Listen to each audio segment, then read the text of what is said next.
Okay, today we are going to focus a little bit more on some of the careers that are related to interior design, just to give you an idea of what some of your options are if what we are doing is of interest to you.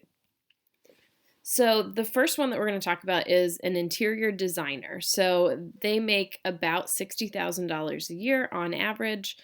They plan, design, and furnish interiors of residential, commercial, or industrial buildings. So, residential would be like in your home, so in your house. Commercial would be more like a storefront or even like a hospital. And then industrial would be like like buildings where different things are being made. So there's, industry happening. They are going to formulate designs which are practical, so they make sense. They're aesthetic, so they look nice, and they are conducive to the intended purpose. So whether that is raising productivity, selling merchandise, or improving lifestyle, all of those things can be not necessarily manipulated, but I guess they can help to enhance some of those different things. So some of the interior designers might specialize in a particular field, style, or phase of interior design. So one of my friends is actually an interior designer, and she used to work with different hospitals in designing some of their waiting rooms and some of their other spaces. But now she works more on the residential side, and she helps people design like new kitchens and how their layouts are going to be in their home. If you want to become an interior designer, most states will require applicants to pass a test that's given by the National Council for Interior Design Qualification. Some states also require designers to meet education and experience requirements. You could also become a housing architect, and if you are interested in architecture, there are a lot of different types of architecture that you could choose.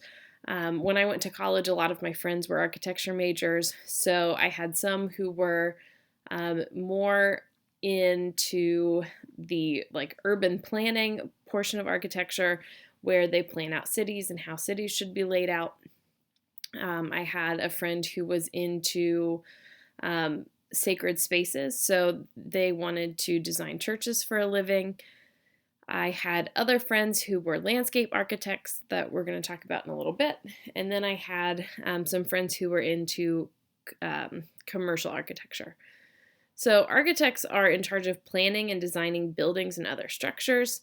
Architects spend most of their time in offices where they consult with clients, they develop reports and drawings, and they work with other architects and engineers. But they also will go to different construction sites to review the progress of projects. So they kind of go in and take a look and make sure that everything is going smoothly and that there's no issues. So a lot of them work more than 50 hours a week. So it is a very demanding job. They do make quite a bit of money. So on average, about $114,000. There are three main steps in becoming a licensed architect. You have to earn a professional degree in architecture, you have to gain work experience through an internship, and then you have to pass the architect registration exam.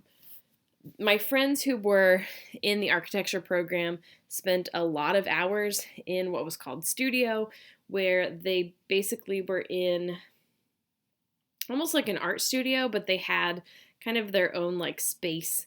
And they were designing things, they were building models, they were using the computer for CAD programs, and so they were pulling a lot of late nights, and there was a lot of work that surrounded it. You could also become a general contractor, so they make about $86,000 a year on average.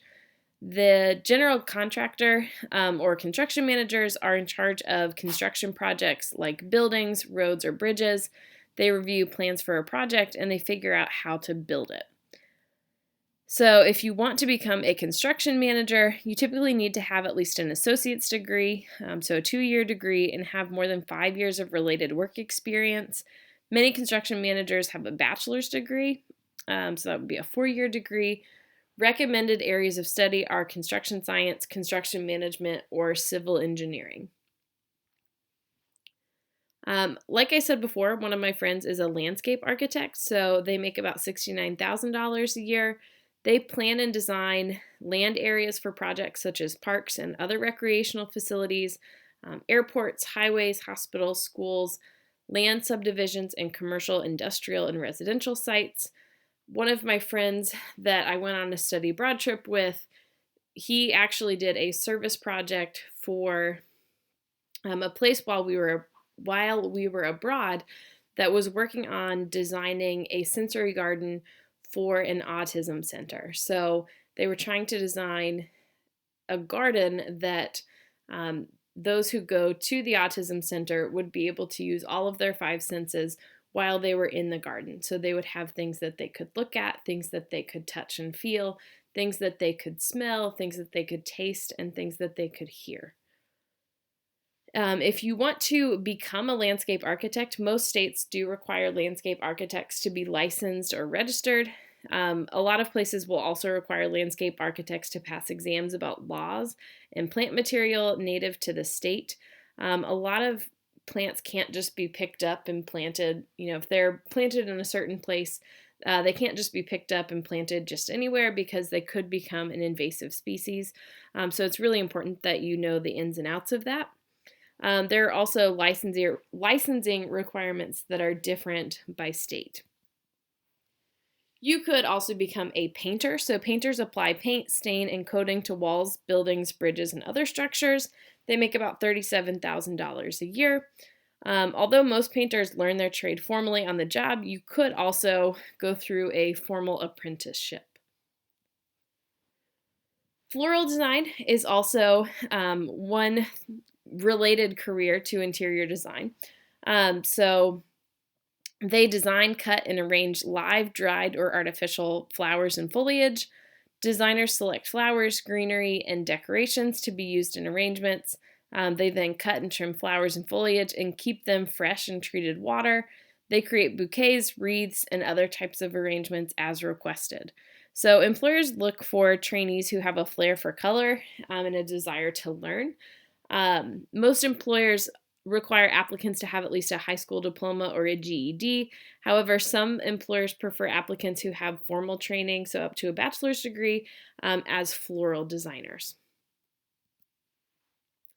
You could also become a set designer. Set designers make about $51,000 a year. Set designers determine what furnishings are needed for a play, a movie, a theater set. Exhibit designers usually create displays for museums or libraries. So think about like a museum exhibit and how you're able to see the different pieces and how that comes together. And it could be something that you interact with, or maybe something that you're not supposed to interact with and you're just supposed to look at. So for set designers, employers look for designers who have an eye for color and detail. So sketching skills are usually helpful for that job because whoever you are designing for might want to see what your vision is before they actually have you bring in large pieces of furniture. So they want to see what it might look like. A good portfolio or a collection of a person's best work is often the deciding factor in getting a job. So if they like what your portfolio has to offer, then that will take you a long way in actually getting that job. Set and exhibit designers usually have a bachelor's degree. You could also become an electrician. Electricians make $55,000 a year. Electricians install and maintain electrical systems in homes, businesses, and factories. If you want to become an electrician, most electricians learn through a formal apprenticeship. Some start out by attending a technical school. Most states do require licensure, though, because it could be dangerous if you don't really know what you're doing. You could also become a realtor.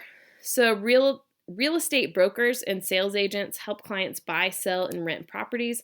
Brokers and agents do the same type of work, but brokers are licensed to manage their own real estate business. So beyond just like buying and selling, they are in charge of like other people who are buying and selling. Sales agents must work with a broker, so you can't just like buy and sell houses just like on your own. In every state and the District of Columbia, real estate brokers and sales agents have to be licensed. So to become licensed, you just have to have a high school. You have to be a high school graduate and have at least you have to be at least 18 years old. Sorry, and complete a particular number of hours of real estate courses.